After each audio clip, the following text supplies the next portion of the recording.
क्या आप अपने जीवन में आर्थिक तरक्की चाहते हैं? जरूर चाहते होंगे तो ये वीडियो पूरा देखें। दोस्तों नमस्कार, मैं लोकेश द्वांगन इस वीडियो में आपका स्वागत करता हूं। आज मैं एक बुक का रिव्यू करने वाला हूं या एक बुक का समरी बताने वाला हूं। और अगर आप अपने जीवन में सच में आर्थिक तरक्की चाहते हैं तो ये वीडियो जरूर देखें। अगर आप स्टूडेंट हैं, आप जॉब करते हैं, आप बिजनेस करते हैं, आप घर संभालते हैं, तो भी ये वीडियो आपको देखना चाहिए। और वो बुक है रिच डैड पुअर डैड। पैसे के बारे में अमीर लोग अपने बच्चों को ऐसा क्या सिखाते हैं जो गरीब और मध्यम वर्ग के लोग अपने बच्चों को नहीं सिखा पाते। हो सकता है ये बुक आपने पढ़ा हो, जरूर आप इसे दोबारा पढ़ें। अगर आपने नहीं पढ़ा है तो इसे जरूर 2 बार पढ़ें ताकि अच्छे से समझ में आ सके। इस बुक के राइटर हैं रॉबर्ट टी कियोसाकी, जो कि जापानीज अमेरिकन बिजनेसमैन और राइटर हैं। उन्होंने इस बुक में अपनी जिंदगी में मिली हुई शिक्षा को पूरे डिटेल्स उन्होंने समझाया है। और एक्चुअल में ये शिक्षा उन्हें मिली है अपने रिच डैड और पुअर डैड से। असल में इनके 2 डैडी हैं, 2 डैडी, डिटेल आगे समझ में आएगा।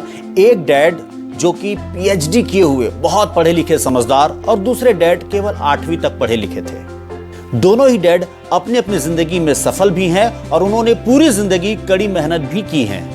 पर जब दोनों दुनिया छोड़कर गए तो एक डैड अपने जाने के बाद करोड़ों अरबों की प्रॉपर्टी छोड़कर गए, संपत्ति छोड़कर गए, और दूसरे डैड अपने पीछे कर्जा छोड़कर गए। आखिर ऐसा क्यों हुआ? इसी के बारे में ये बुक पूरी तरीके से हमें समझाता है कि कैसे हम अपने जीवन में आर्थिक तरक्की कर सकें। एक्चुअल में जो 2 डैडी की बात हो रही है या 2 डैड की बात हो रही है, एक डैड जो पुअर डैड हैं, इनके खुद के फादर हैं रॉबर्ट टी कियोसाकी के, और दूसरे जो रिच डैड की बात हो रही है वो इनके फ्रेंड माइक के फादर हैं, जिन्हें ये रिच डैड कहा करते थे। वास्तव में धन दौलत के विषय में, पैसे कमाने के विषय में स्कूल कॉलेजों में नहीं सिखाया जाता। इसलिए अमीर लोग या अमीर के बच्चे और अमीर होते जाते हैं क्योंकि उन्हें घर से एजुकेशन मिलता है, और सामान्य लोग या मध्यम वर्गीय लोग या गरीब लोग सामान्य ही रह जाते हैं या कर्ज में डूबे रह जाते हैं क्योंकि उन्हें घर से वैसी शिक्षा नहीं मिल रही होती है। तो शिक्षा बहुत बड़ा फैक्टर है। पुअर डैड कहा करते थे अच्छे से पढ़ाई करो, मेहनत करो, ताकि तुम्हें किसी अच्छी कंपनी में एक नौकरी मिल जाए।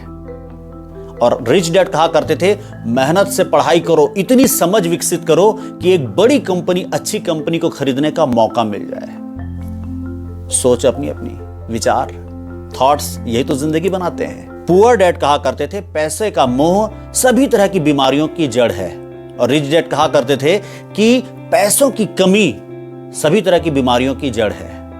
थॉट्स। पॉइंट 1, अमीर लोग पैसों के लिए काम नहीं करते, जबकि मध्यम वर्गीय लोग और गरीब लोग हमेशा पैसों के लिए ही काम करते हैं, जबकि अमीर लोगों के लिए पैसा काम करता है। सच है। ज्यादातर लोग नौकरी या छोटा मोटा काम करते हैं और जिंदगी भर कड़ी मेहनत करते हैं और ये सोचते हैं कि एक दिन उनका सपना पूरा होगा, और जबकि ऐसा होता नहीं है। और जब ऐसा होता हुआ नहीं दिखता तो वो काम बदलते हैं, नौकरी बदलते रहते हैं और उम्मीद करते हैं कि एक दिन नौकरी बदलने से, थोड़ी ज्यादा तनख्वाह मिल जाने से मेरे सपने पूरे होने लगेंगे, जबकि सच में ऐसा होता नहीं है। और बाकी लोग कम सैलरी में काम करते रहते हैं, जिस सैलरी में घर चलाना भी मुश्किल होता है, उसमें सपने क्या पूरे होंगे, पर फिर भी वो वही नौकरी करते हैं। कारण क्या है? डर। अगर ये नौकरी भी ना रही तो मेरे घर परिवार का क्या होगा, क्या होगा? और वो उसी नौकरी में रहते हैं और जिंदगी बीत जाती है उसी कम सैलरी में। जिंदगी में कोई परिवर्तन नहीं आता। वास्तव में इसी काम को रॉबर्ट टी कियोसाकी ने चूहा दौड़, रैट रेस का नाम दिया है। एक्चुअल में यह है क्या चूहा दौड़? हम रोज सुबह उठते हैं, तैयार होते हैं, नाश्ता करते हैं, जॉब में चले जाते हैं, शाम को आते हैं, 6-7 बज जाते हैं, 8 बज जाते हैं। जब आते हैं फिर फ्रेश होते हैं, खाना खाते हैं और 1 घंटे टीवी देखते हैं, फिर सो जाते हैं। सुबह उठते हैं, फिर वही नहाना धोना, फ्रेश होना और फिर से काम पे चले जाना, रात को आना, फिर वही डेली रूटीन का काम। और जब हम धीरे धीरे और बड़े होते हैं, हमारे बच्चे हो जाते हैं, उन्हें भी हम ये सिखाते हैं बेटा पढ़ो लिखो, नौकरी करो। और जब बच्चा बड़ा हो जाता है वो भी पढ़ लिख कर नौकरी करना शुरू करता है, दुकानदारी करना शुरू करता है। सुबह जाते हैं काम पे, शाम को आते हैं, खा पी के सो जाते हैं, फिर सुबह जाते हैं, शाम को खा पी के फिर सो जाते हैं। और यही जिंदगी चलती रहती है। इसे कहते हैं चूहा दौड़। और जब ये दौड़ एक दिन खत्म होती है, चूहा दौड़, तो हमारी जिंदगी भी खत्म होने को आ जाती है। पॉइंट नंबर 2, वो देखो जो दूसरे नहीं देख पा रहे हैं। क्या? एक्चुअल में रॉबर्ट और माइक कौन? रिच डैड का लड़का। तो रॉबर्ट और माइक को रिच डैड ने अमीर बनने का तरीका सिखाने के लिए एक दुकान में काम करने के लिए कहा और कहा कि उस दुकान में फ्री में काम करना है, बस जाइए, काम करिए और सीखिए और उन अवसरों की तलाश करिए जो शायद दूसरे नहीं देख पा रहे हैं उसी दुकान में काम करके। महीनों बीत गए। अब दोनों बच्चों को गुस्सा भी आने लगा, रॉबर्ट और माइक को, कि फ्री में काम कर रहे हैं, महीनों बीत गया और ऐसी क्या चीजें देखें जो दूसरों को नहीं दिख रहा है। लेकिन तभी एक दिन दिखा। और क्या दिखा? उन्होंने देखा कि ऐसे ढेर सारे शॉप्स जहां वो काम करते थे, ऐसी जगहों में महीने के लास्ट में कॉमिक्स जो हुआ करते थे, महीने भर में जो आया होता था स्टॉक, उसके पहले पेज, पहले पन्ने को फाड़ करके उसे कचरे के डब्बे में डाल दिया जाता है। और जबकि बच्चों को उस जमाने में कॉमिक्स पढ़ना बेहद पसंद था, रॉबर्ट और माइक को यह समझ में आया कि यही वो अवसर है। उन सारे कॉमिक्स को उन्होंने इकट्ठा किया इस शर्त पे कि हम इस कॉमिक्स को बेचेंगे नहीं, लेकिन उस कॉमिक्स को इकट्ठा करके और ऐसे ढेर सारे शॉप से कॉमिक्स इकट्ठा करके उन्होंने अपने लिए अपने घर में एक लाइब्रेरी खोली उन्होंने, और उस लाइब्रेरी से ढेर सारे बच्चों को उन्होंने मेंबरशिप लेकर पढ़ने का मौका देना शुरू किया। और धीरे धीरे उनके पास ढेर सारे मेंबर्स हो गए और जितना पैसा वो उस शॉप में रहकर कमा सकते थे उससे कई गुना ज्यादा पैसा अपनी लाइब्रेरी से कमा रहे थे, वो भी बिल्कुल मुफ्त में, क्योंकि कॉमिक्स उनको फ्री में मिल जाती थी हर महीने। तो वो देखो जो दूसरे नहीं देख पा रहे हैं। पॉइंट नंबर 3, पैसे की समझ क्यों सिखाई जानी चाहिए। नियम है कि संपत्ति और दायित्व का अंतर पता होना चाहिए। पहला और आखिरी इकलौता नियम है कि हमें संपत्ति खरीदना चाहिए, न कि दायित्व। मजेदार बात है कि अमीर लोग हमेशा संपत्ति खरीदते हैं और मध्यम और गरीब वर्गीय लोग हमेशा दायित्व खरीदते हैं, जबकि उन्हें लगता है कि वो संपत्ति खरीद रहे हैं, पर नहीं। पुअर डैड को लगता था कि घर जो हमारा घर होता है ये हमारी संपत्ति है, जबकि रिच डैड का कहना था जिस घर में हम रहते हैं वो संपत्ति नहीं है, वो दायित्व है। बड़ी अजीब बात है, मुझे भी यही लगता था कि जिस घर में मैं रहता हूं वो मेरी संपत्ति है, पर रिच डैड का कहना है ये संपत्ति नहीं, दायित्व है। कैसे?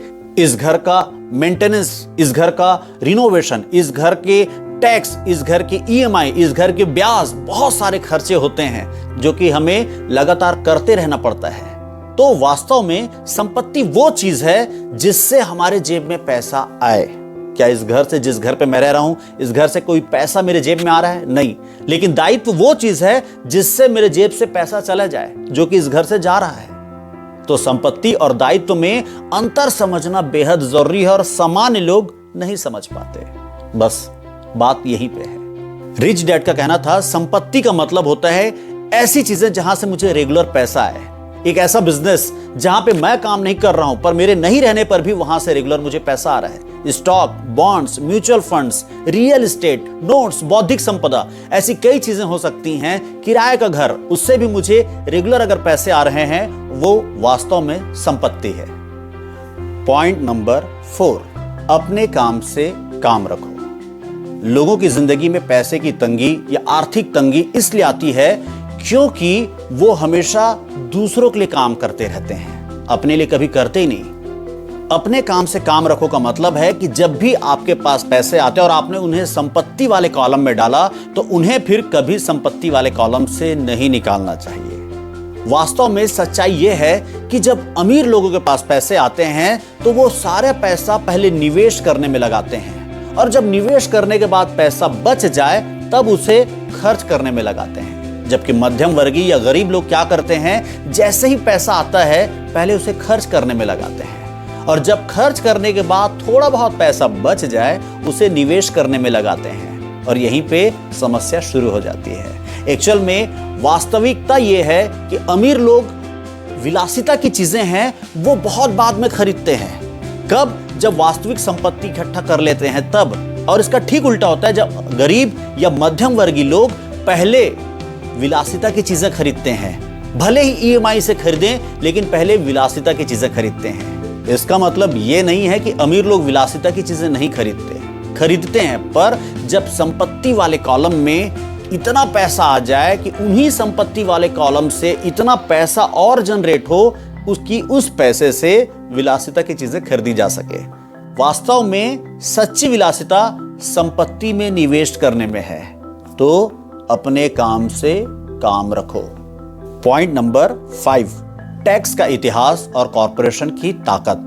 रॉबिन हुड की कहानियां सबने सुनी होगी। रोमांटिक हीरो अमीरों को लूटता है और गरीबों में बांट देता है। सुनने में बड़ा अच्छा लगता है, पर वास्तव में रिच डैड की नजरों में रॉबिन एक हीरो नहीं, एक बदमाश थे जो कि अमीरों को लूटते थे और गरीबों में बांटते थे। सुनने में बड़ा अटपटा लगेगा, लेकिन ये बात भले बहुत पुरानी है, ये कहानी भले बहुत पुरानी है, पर इसकी मूल भावना आज भी समाज में व्याप्त है।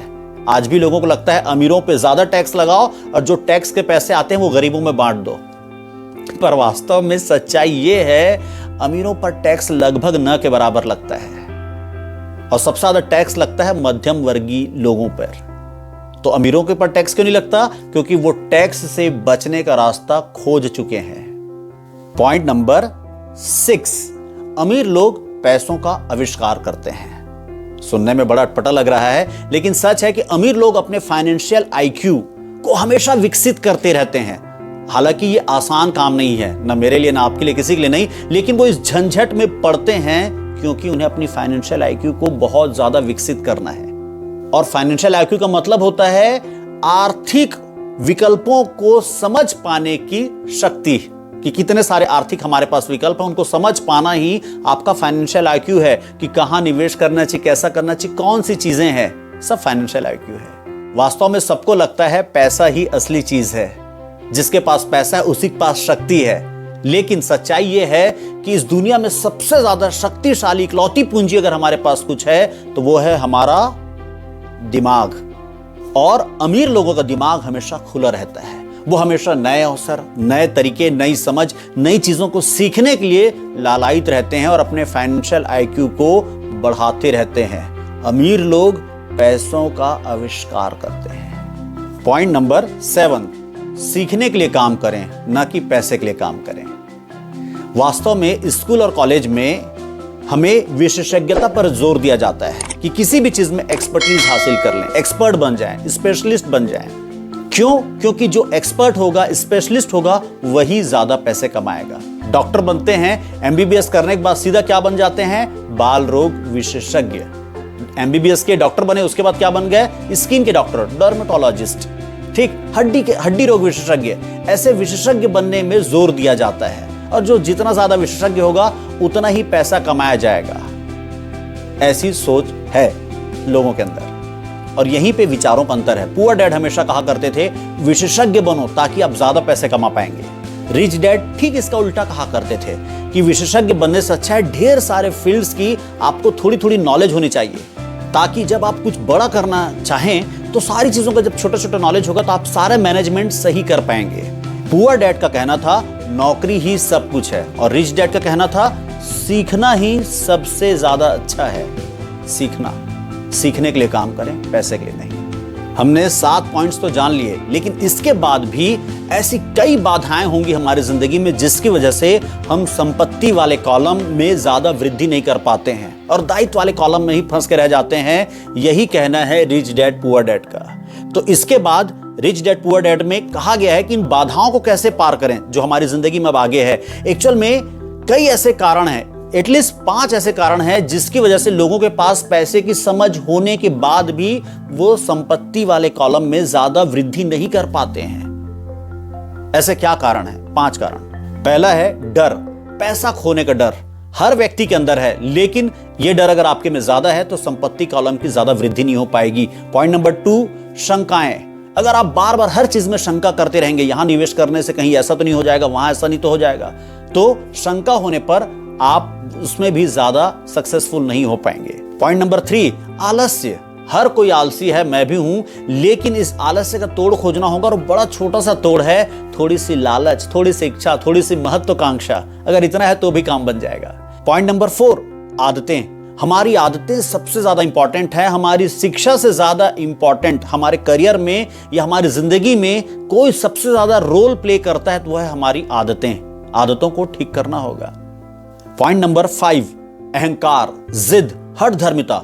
एक्चुअल में जिद, हठधर्मिता से थोड़ी बहुत सफलता हासिल की जा सकती है, लेकिन बड़ी सफलता नहीं। हाँ, थोड़ी बहुत सफलता हासिल हो सकती है, लेकिन जितनी सफलता हासिल होगी उससे ज्यादा खोया भी जा सकता है। हमने सारी बाधाओं पर चर्चा कर ली, सारे पॉइंट्स पर चर्चा कर लिया, तो इसके बाद इस बुक का कहना है कि बस भाई करना कुछ नहीं है, काम शुरू करना है, क्योंकि जितने भी विचार हैं अब एक्शन में तब्दील करने होंगे। 24 घंटे आपके दिमाग में चलने चाहिए कि बस अब अमीर बनना है, अमीरों वाली चीजें हमें सीखनी है।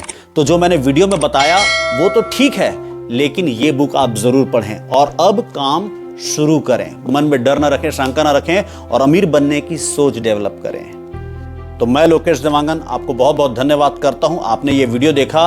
अगर आपको अच्छा लगा हो तो लाइक करें, सब्सक्राइब करें और अगर ज़्यादा अच्छा लगा हो तो कमेंट करके ज़रूर बताएं कि क्या आपको अच्छा लगा है। Thank you so much.